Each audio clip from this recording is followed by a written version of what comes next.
अहंकार और हिंसा हिड़िंग चाबाय में कारण आम दो नवा धरती रेन पेड़ा कनाम मालिक तो बांग सगै ताहेलेन खान गे जहाय बाकू अपना दाड़िया कारण आपुन गुनन और आपुन काते ᱧᱟᱢ लगित मिटांग नापाय मोने लगा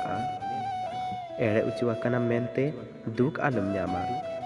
मोने दो होयाम ओकारे आमेम एड़े उचुआ कना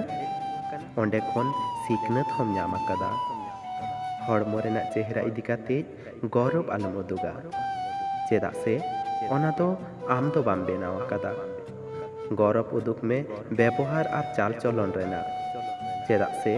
ओना दो आमगिम बेनाव आकादा जीवन रे जुदी घाने घाने भिंदड़ लेन खान तबे डाहार बदल में कुकमु दो बांग चेदा से मिटांग दारी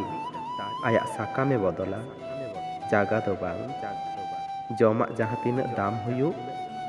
बड़िज लेन खान ओना रेना चेद मूल्य गे बनुआ अंका की सिकनत जहाँ तीन ढेर हुई उचुआन व्यवहार ठीक बांग ताहेलेन खान ओना रेना चेद मूल्य गे बनुआ जीवने हरावा मरण ठेन सुखे हरावा दुख ठेन दुलड़े हरावा अभिनय ठेन और बंधुत्व हरावा अहंकार ठेन अकय भितर रे अकालेकान हर मेनाया ओना दो खाली अक्तो गिलेयामा मने आयमा हड़ा मज लेन खान हो मलंग लिखन दो बांग मजा हड़ा हृदय रे एमन भावे जागा बेनामे जाते गज लेन खान रे हम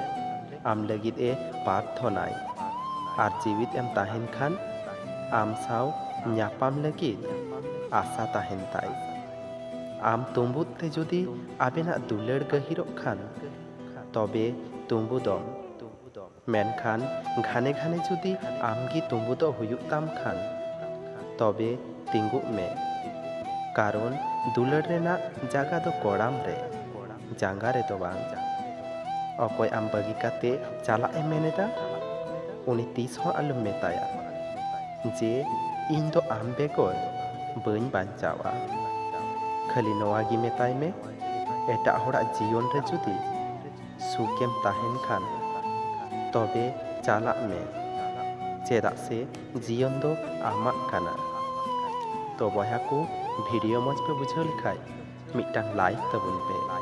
और नावा नावा नोकान मोटिवेशनल भिडियो नाम लगी नवा चैनल सब्सक्राइब तबुन पे।